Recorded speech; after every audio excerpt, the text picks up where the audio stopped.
Preface. The ungentle laws and customs touched upon in this tale are historical, and the episodes which are used to illustrate them are also historical. It is not pretended that these laws and customs existed in England in the 6th century. No, it is only pretended that inasmuch as they existed in the English and other civilizations of far later times, it is safe to consider that it is no libel upon the 6th century to suppose them to have been in practice in that day also. One is quite justified in inferring that whatever one of these laws or customs was lacking in that remote time, its place was competently filled by a worse one. The question as to whether there is such a thing as divine right of kings is not settled in this book.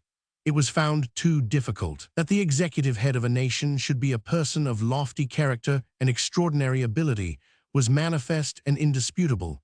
That none but the deity could select that head unerringly was also manifest and indisputable. That the deity ought to make that selection then was likewise manifest and indisputable. Consequently, that he does make it, as claimed, was an unavoidable deduction. I mean, until the author of this book encountered the Pompadour and Lady Castlemaine and some other executive heads of that kind. These were found so difficult to work into the scheme that it was judged better to take the other tack in this book, which must be issued this fall, and then go into training and settle the question in another book. It is, of course, a thing which ought to be settled, and I am not going to have anything particular to do next winter anyway. Mark Twain. Hartford, July 21, 1889.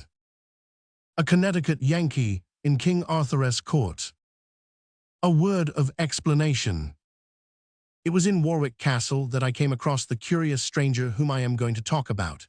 He attracted me by three things: his candid simplicity, his marvelous familiarity with ancient armor, and the restfulness of his company, for he did all the talking.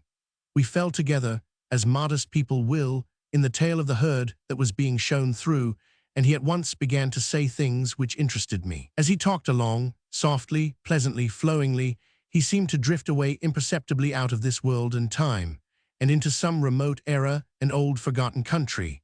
And so he gradually wove such a spell about me that I seemed to move among the specters and shadows and dust and mold of a gray antiquity, holding speech with a relic of it. Exactly as I would speak of my nearest personal friends or enemies, or my most familiar neighbors, he spoke of Sir Bedivere, Sir Bors de Ganis, Sir Launcelot of the Lake, Sir Galahad, and all the other great names of the Table Round, and how old, unspeakably old and faded and dry and musty and ancient he came to look as he went on. Presently he turned to me and said, just as one might speak of the weather or any other common matter, "You know about transmigration of souls. Do you know about transposition of epochs and bodies?" I said I had not heard of it. He was so little interested, just as when people speak of the weather, that he did not notice whether I made him any answer or not. There was half a moment of silence, immediately interrupted by the droning voice of the salaried cicerone. Ancient hauberk, date of the 6th century, time of King Arthur and the Round Table, said to have belonged to the knight Sir Sagramor le Desirous, observed the round hole through the chainmail in the left breast, can't be accounted for, supposed to have been done with a bullet since invention of firearms, perhaps maliciously by Cromwell's soldiers. My acquaintance smiled, not a modern smile, but one that must have gone out of general use many, many centuries ago, and muttered apparently to himself, "Wit ye well I saw it done," then, after a pause, added, "I did it myself." By the time I had recovered from the electric surprise of this remark, he was gone. All that evening I sat by my fire at the Warwick Arms, steeped in a dream of the olden time, while the rain beat upon the windows and the wind roared about the eaves and corners.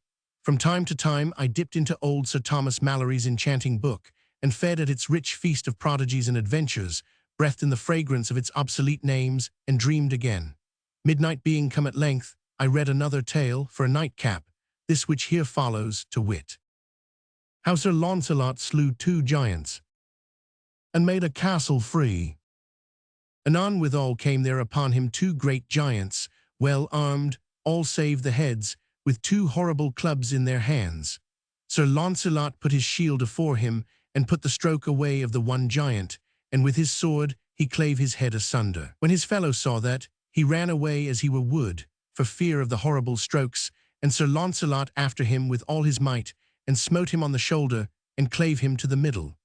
Then Sir Launcelot went into the hall, and there came afore him 70 ladies and damsels, and all kneeled unto him, and thanked God and him of their deliverance. For, sir, said they, the most part of us have been here this 7 year their prisoners, and we have worked all manner of silk works for our meat, and we are all great gentlewomen born, and blessed be the time, knight, that ever thou wert born.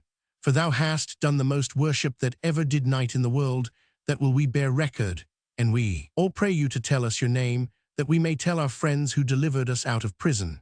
Fair damsels, he said, my name is Sir Launcelot du Lake. And so he departed from them, and bade them unto God. And then he mounted upon his horse, and rode into many strange and wild countries, and through many waters and valleys, and evil was he lodged. And at the last, by fortune, him happened against a knight to come to a fair courtelage, and therein he found an old gentlewoman that lodged him with a good will, and there he had good cheer for him and his horse. And when time was, his host brought him into a fair garret over the gate to his bed. There Sir Launcelot unarmed him, and set his harness by him, and went to bed, and anon he fell on sleep. So soon after there came one on horseback, and knocked at the gate in great haste. And when Sir Launcelot heard this, he rose up, and looked out at the window, and saw by the moonlight 3 knights come riding after that one man, and all 3 lashed on him at once with swords, and that one knight turned on them knightly again, and defended him. Truly, said Sir Launcelot, yonder one knight shall I help, for it were shame for me to see 3 knights on one, and if he be slain I am partner of his death. And therewith he took his harness, and went out at a window by a sheet down to the 4 knights.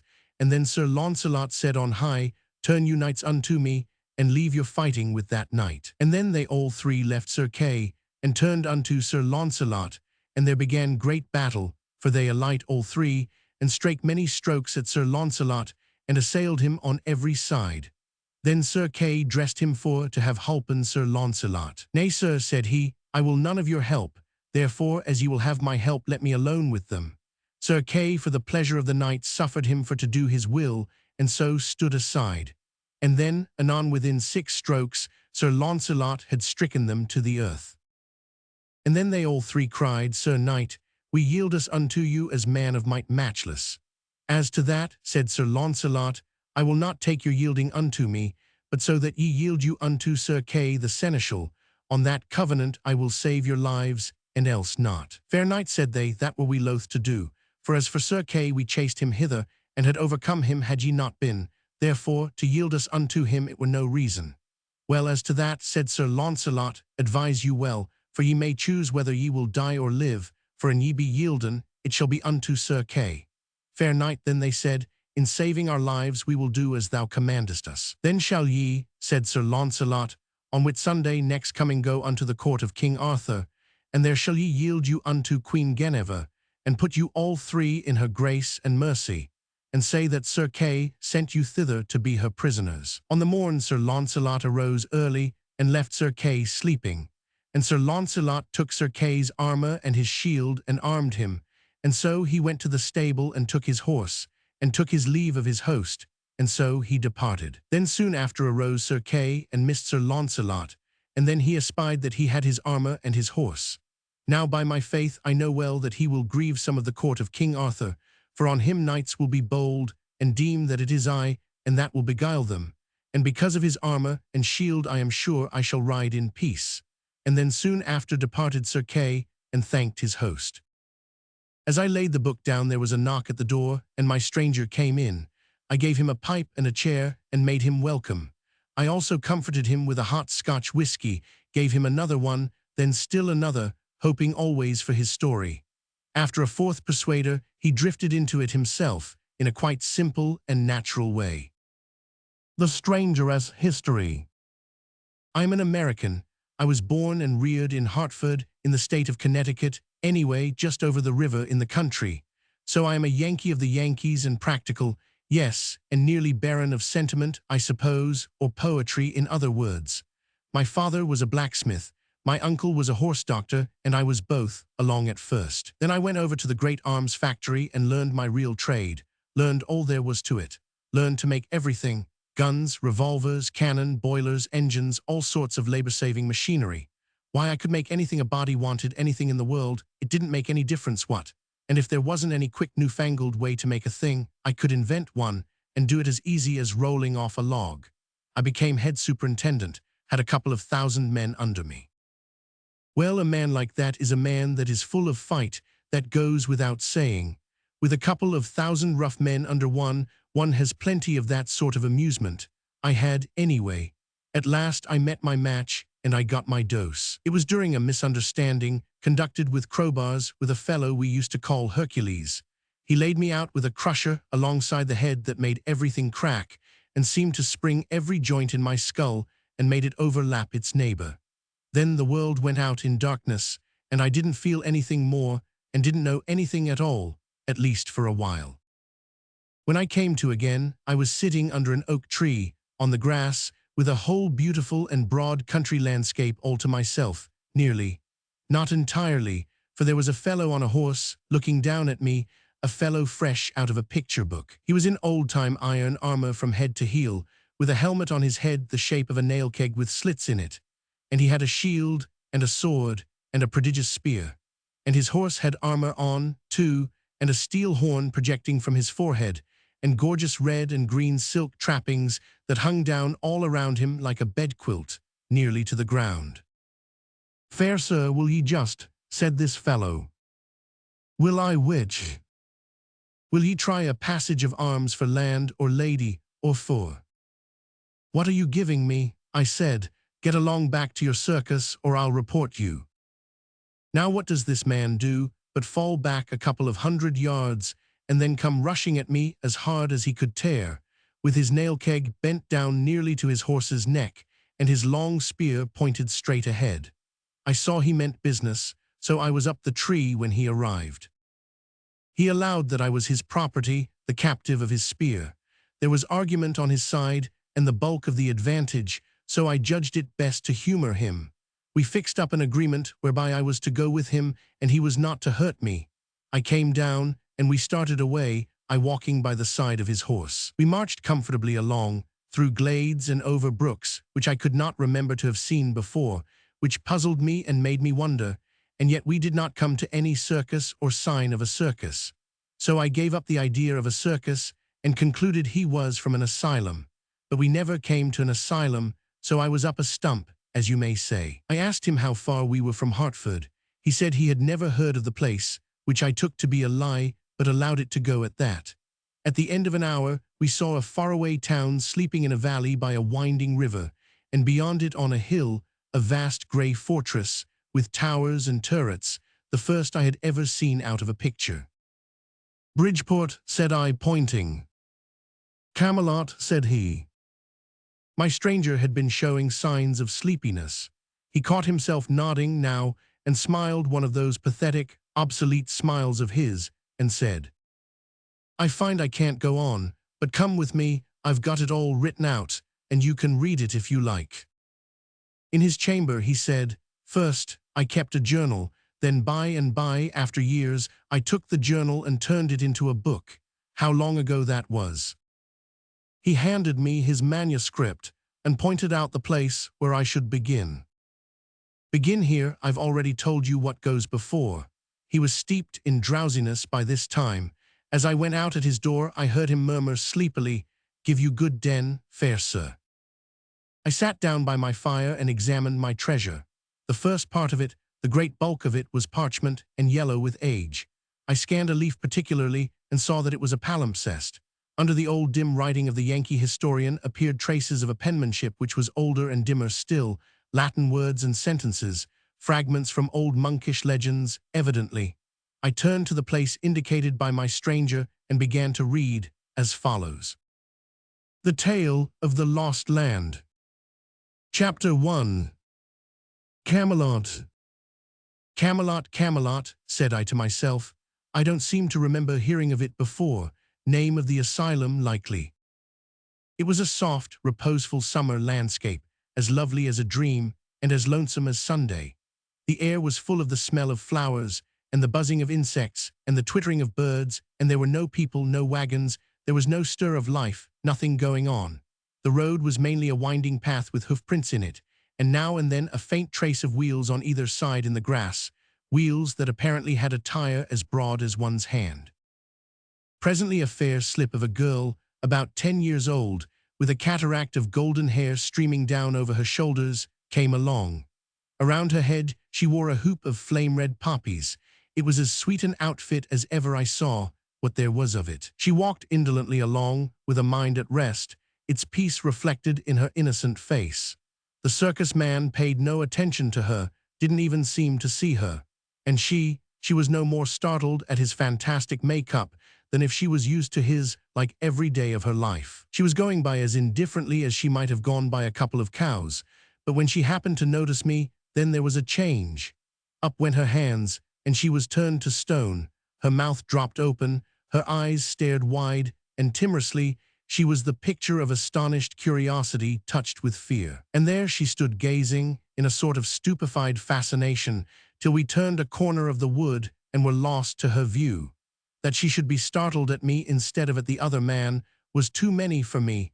I couldn't make head or tail of it. And that she should seem to consider me a spectacle and totally overlook her own merits in that respect was another puzzling thing, and a display of magnanimity, too, that was surprising in one so young. There was food for thought here. I moved along as one in a dream.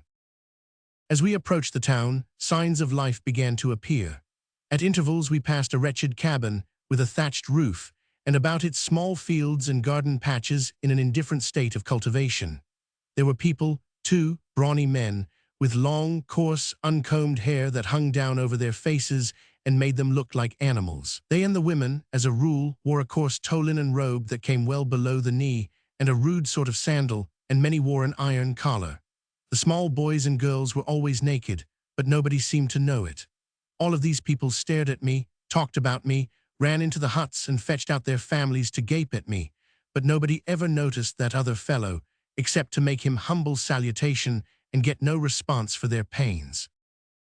Followed through one winding alley and then another, and climbing, always climbing, till at last we gained the breezy height where the huge castle stood. There was an exchange of bugle blasts, then a parley from the walls, where men-at-arms, in hauberk and morion, marched back and forth with halberd at shoulder under flapping banners, with the rude figure of a dragon displayed upon them.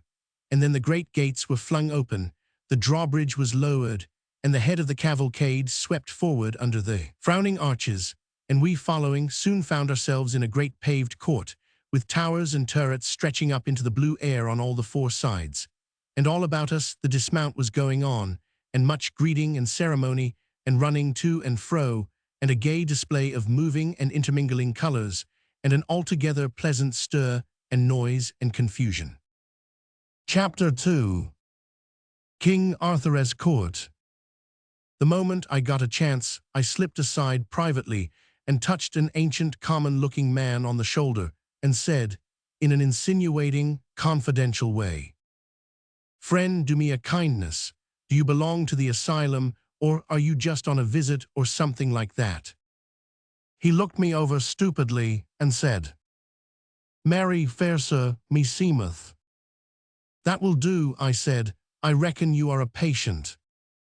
I moved away, cogitating, and at the same time keeping an eye out for any chance passenger in his right mind that might come along and give me some light.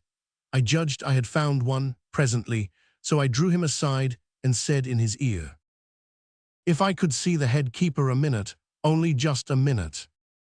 "Prithee do not let me." "Let you what?" "Hinder me then, if the word please thee better."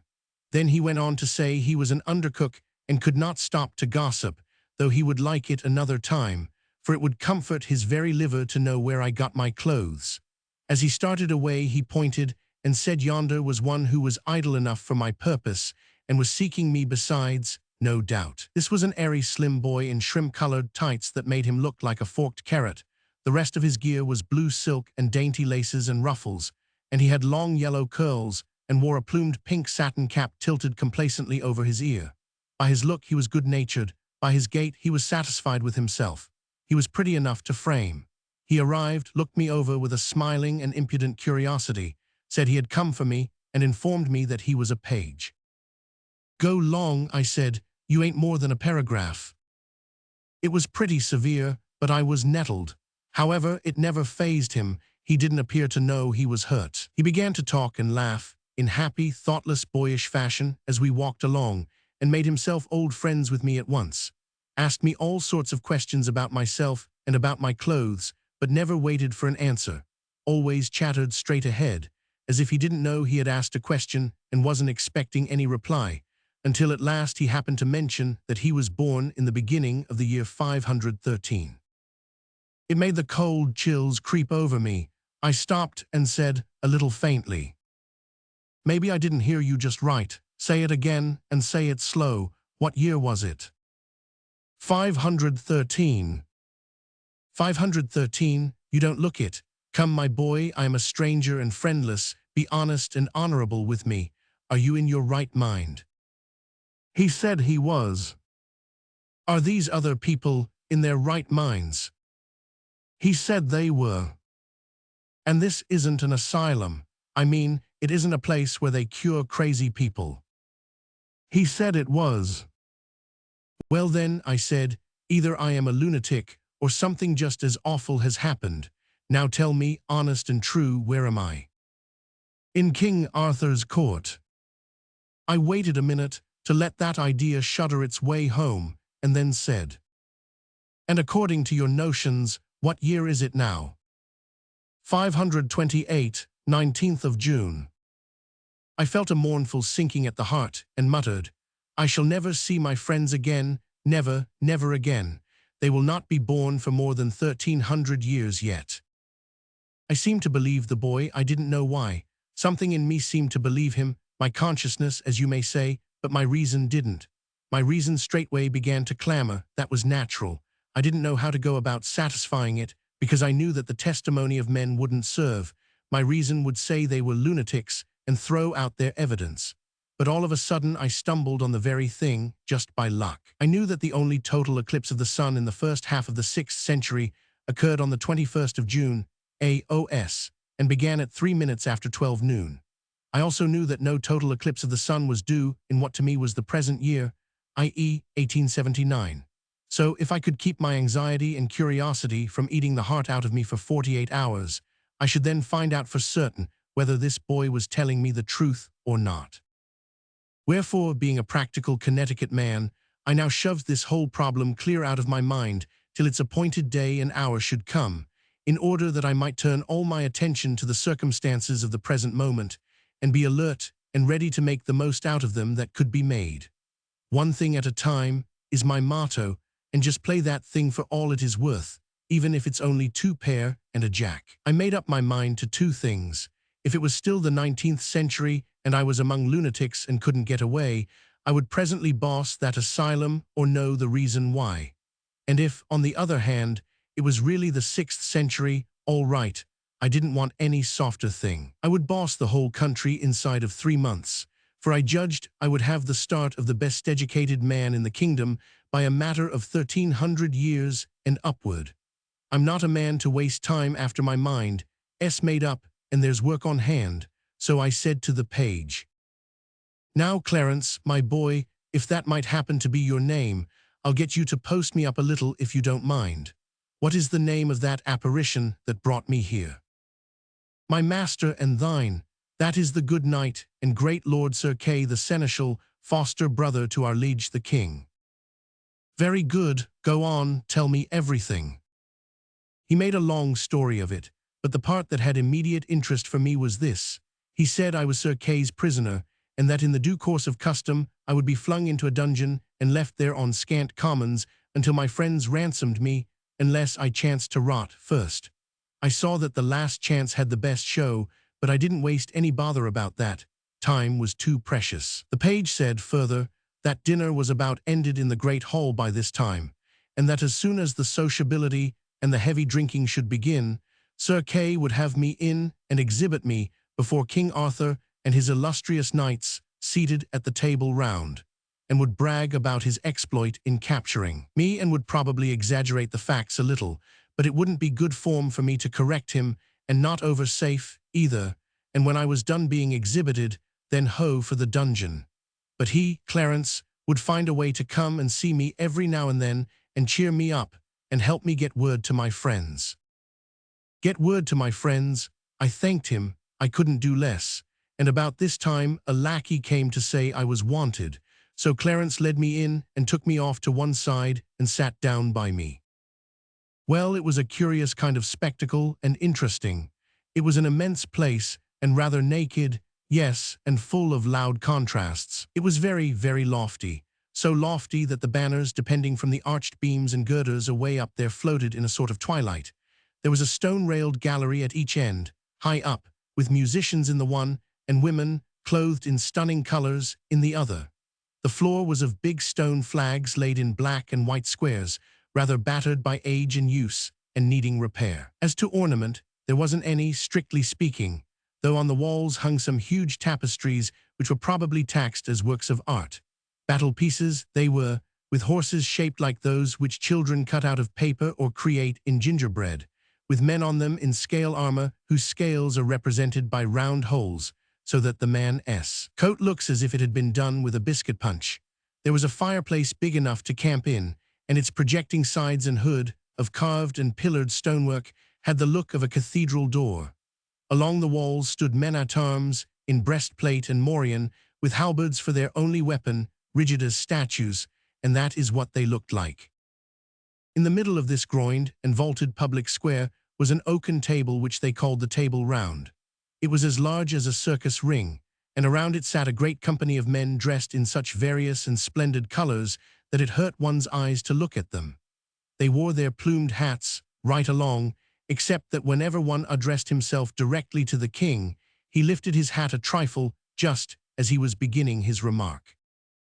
Mainly they were drinking from entire ox horns, but a few were still munching bread or gnawing beef bones. There was about an average of 2 dogs to 1 man, and these sat in expectant attitudes till a spent bone was flung to them, and then they went for it by brigades and divisions with a rush, and there ensued a fight which filled the prospect with a tumultuous chaos of plunging heads and bodies and flashing tails, and the storm of howlings and barkings deafened all speech for the time. But that was no matter, for the dogfight was always a bigger interest anyway. The men rose sometimes to observe it the better and bet on it, and the ladies and the musicians stretched themselves out over their balusters with the same object, and all broke into delighted ejaculations from time to time. In the end, the winning dog stretched himself out comfortably with his bone between his paws and proceeded to growl over it and gnaw it and grease the floor with it, just as 50 others were already doing, and the rest of the court resumed their previous industries and entertainments. As a rule, the speech and behavior of these people were gracious and courtly, and I noticed that they were good and serious listeners when anybody was telling anything, I mean in a dog-fightless interval. And plainly, too, they were a childlike and innocent lot, telling lies of the stateliest pattern with a most gentle and winning naivety, and ready and willing to listen to anybody else's lie, and believe it too. It was hard to associate them with anything cruel or dreadful, and yet they dealt in tales of blood and suffering with a guileless relish that made me almost forget to shudder. I was not the only prisoner present. There were 20 or more. Poor devils, many of them were maimed, hacked, carved in a frightful way, and their hair, their faces, their clothing were caked with black and stiffened drenchings of blood. They were suffering sharp physical pain, of course, and weariness, and hunger and thirst, no doubt, and at least none had given them the comfort of a wash or even the poor charity of a lotion for their wounds. Yet you never heard them utter a moan or a groan, or saw them show any sign of restlessness or any disposition to complain. The thought was forced upon me, the rascals, they have served other people so in their day. It being their own turn now, they were not expecting any better treatment than this. So their philosophical bearing is not an outcome of mental training, intellectual fortitude, reasoning. It is mere animal training. They are white Indians. Chapter 3. Mainly the round table talk was monologues, narrative accounts of the adventures in which these prisoners were captured, and their friends and backers killed and stripped of their steeds and armor. As a general thing, as far as I could make out, these murderous adventures were not forays undertaken to avenge injuries, nor to settle old disputes or sudden fallings out. No, As a rule, they were simply duels between strangers, duels between people who had never even been introduced to each other, and between whom existed no cause of offense whatever. Many a time I had seen a couple of boys, strangers, meet by chance and say simultaneously, "I can lick you," and go at it on the spot. But I had always imagined, until now, that that sort of thing belonged to children only and was a sign and mark of childhood. But here were these big boobies sticking to it and taking pride in it clear up into full age and beyond. Yet there was something very engaging about these great simple-hearted creatures, something attractive and lovable. There did not seem to be brains enough in the entire nursery, so to speak, to bait a fish hook with. But you didn't seem to mind that, after a little, because you soon saw that brains were not needed in a society like that, and indeed would have marred it, hindered it, spoiled its symmetry, perhaps rendered its existence impossible. There was a fine manliness observable in almost every face, and in some a certain loftiness and sweetness that rebuked your belittling criticisms and stilled them. A most noble benignity and purity reposed in the countenance of him they called Sir Galahad, and likewise in the King also, and there was majesty and greatness in the giant frame and high bearing of Sir Launcelot of the Lake. There was presently an incident which centered the general interest upon this Sir Launcelot. At a sign from a sort of master of ceremonies, 6 or 8 of the prisoners rose and came forward in a body and knelt on the floor and lifted up their hands toward the ladies' gallery and begged the grace of a word with the Queen. The most conspicuously situated lady in that massed flower-bed of feminine show and finery inclined her head by way of assent, and then the spokesman of the prisoners delivered himself and his fellows into her hands for free pardon, ransom, captivity, or death, as she in her good pleasure might elect. And this, as he said, he was doing by command of Sir Kay the Seneschal, whose prisoners they were, he having vanquished them by his single might and prowess in sturdy conflict in the field. Surprise and astonishment flashed from face to face all over the house. The Queen's gratified smile faded out at the name of Sir Kay, and she looked disappointed, and the page whispered in my ear with an accent and manner expressive of extravagant derision. "Sir Kay, forsooth! Oh, call me pet names, dearest, call me a marine. In twice 1,000 years shall the unholy invention of man labor at odds to beget the fellow to this majestic lie." Every eye was fastened with severe inquiry upon Sir Kay, but he was equal to the occasion. He got up and played his hand like a major and took every trick. He said he would state the case exactly according to the facts. He would tell the simple, straightforward tale without comment of his own. And then, said he, if ye find glory and honor due, you will give it unto him who is the mightiest man of his hands that ever bare shield or strake with sword in the ranks of Christian battle, even him that sitteth there.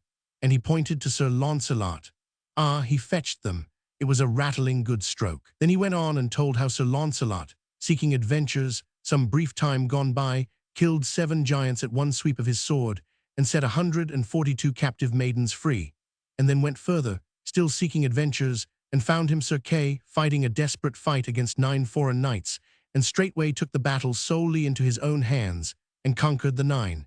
And that night Sir Launcelot rose quietly, and dressed him in Sir Kay's armor, and took Sir Kay's horse, and gat him away into distant lands, and vanquished 16 knights in one pitched battle and 34 in another.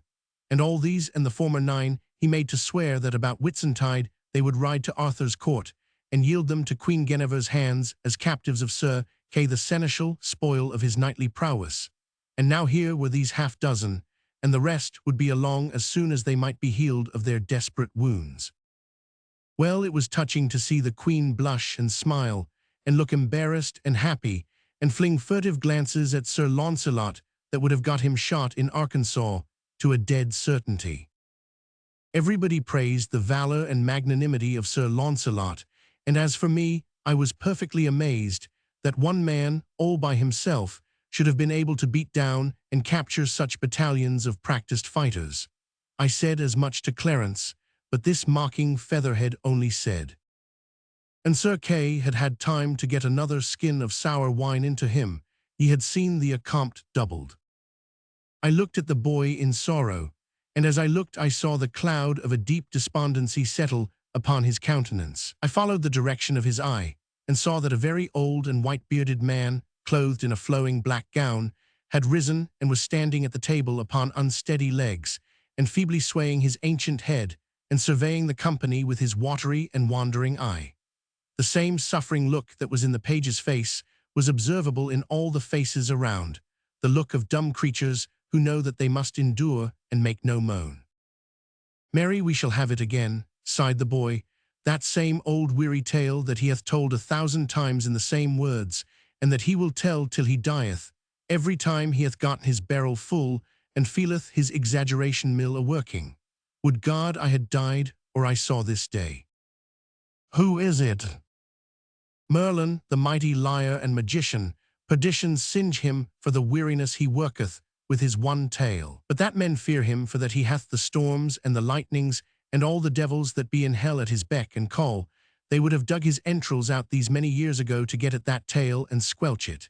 He telleth it always in the third person, making believe he is too modest to glorify himself. Maledictions light upon him, misfortune be his dole. Good friend, prithee call me for evensong." The boy nestled himself upon my shoulder and pretended to go to sleep. The old man began his tale, and presently the lad was asleep in reality, so also were the dogs, and the court, the lackeys, and the files of men-at-arms. The droning voice droned on, a soft snoring arose on all sides and supported it like a deep and subdued accompaniment of wind instruments. Some heads were bowed upon folded arms, some lay back with open mouths that issued unconscious music. The flies buzzed and bit, unmolested.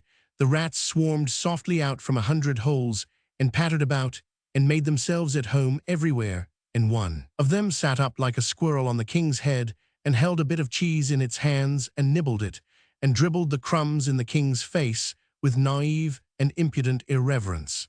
It was a tranquil scene, and restful to the weary eye and the jaded spirit.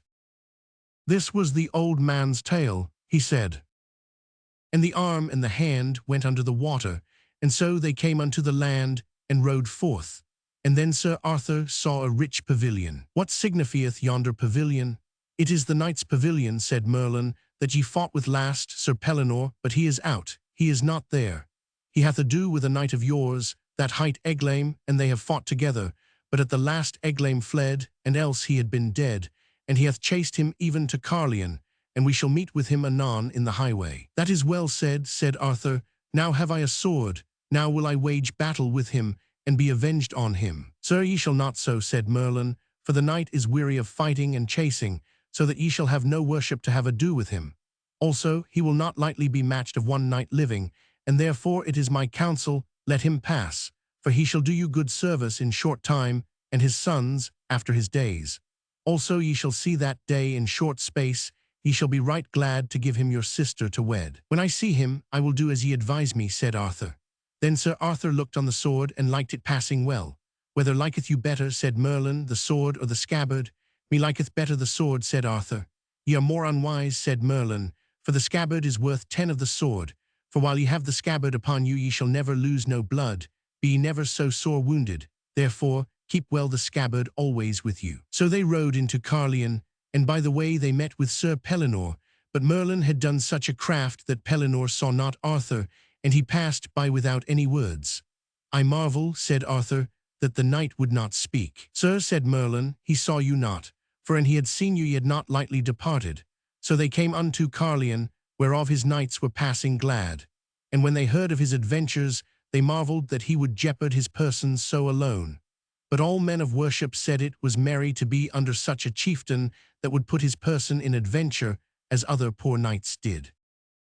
Chapter 4. Sir Dinadan, the humorist. It seemed to me that this quaint lie was most simply and beautifully told, but then I had heard it only once, and that makes a difference. It was pleasant to the others when it was fresh, no doubt. Sir Dinadan, the humorist, was the first to awake, and he soon roused the rest with a practical joke of a sufficiently poor quality. He tied some metal mugs to a dog's tail and turned him loose, and he tore around and around the place in a frenzy of fright, with all the other dogs bellowing after him and battering and crashing against everything that came in their way, and making altogether a chaos of confusion and a most deafening din and turmoil. at which every man and woman of the multitude laughed till the tears flowed, and some fell out of their chairs and wallowed on the floor in ecstasy. It was just like so many children. Sir Dinadan was so proud of his exploit that he could not keep from telling over and over again, to weariness, how the immortal idea happened to occur to him, and as is the way with humorists of his breed, he was still laughing at it after everybody else had got through. He was so set up that he concluded to make a speech, of course, a humorous speech. I think I never heard so many old played-out jokes strung together in my life. He was worse than the minstrels, worse than the clown in the circus. It seemed peculiarly sad to sit here, 1300 years before I was born, and listen again to poor, flat, worm-eaten jokes that had given me the dry gripes when I was a boy 1300 years afterwards. It about convinced me that there isn't any such thing as a new joke possible. Everybody laughed at these antiquities, but then they always do. I had noticed that centuries later. However, of course, the scoffer didn't laugh. I mean the boy. No, he scoffed. There wasn't anything he wouldn't scoff at. He said the most of Sir Dinadan's jokes were rotten and the rest were petrified. I said petrified was good, as I believed myself that the only right way to classify the majestic ages of some of those jokes was by geologic periods. But that neat idea hit the boy in a blank place, for geology hadn't been invented yet. However, I made a note of the remark and calculated to educate the Commonwealth up to it if I pulled through. It is no use to throw a good thing away merely because the market isn't ripe yet. Now Sir Kay arose and began to fire up on his history mill with me for fuel. It was time for me to feel serious, and I did. Sir Kay told how he had encountered me in a far land of barbarians, who all wore the same ridiculous garb that I did, a garb that was a work of enchantment, and intended to make the wearer secure from hurt by human hands. However, he had nullified the force of the enchantment by prayer, and had killed my 13 knights in a 3 hours battle, and taken me prisoner, sparing my life in order that so strange a curiosity as I was might be exhibited to the wonder and admiration of the king and the court. He spoke of me all the time, in the blandest way, as this prodigious giant, and this horrible sky-towering monster, and this tusked and taloned man-devouring ogre, and everybody took in all this bosh in the naivest way, and never smiled or seemed to notice that there was any discrepancy between these watered statistics and me. He said that in trying to escape from him, I sprang into the top of a tree 200 cubits high at a single bound, but he dislodged me with a stone the size of a cow, which alter brast the most of my bones, and then swore me to appear at Arthur's court for sentence. He ended by condemning me to die at noon on the 21st, and was so little concerned about it that he stopped to yawn before he named the date.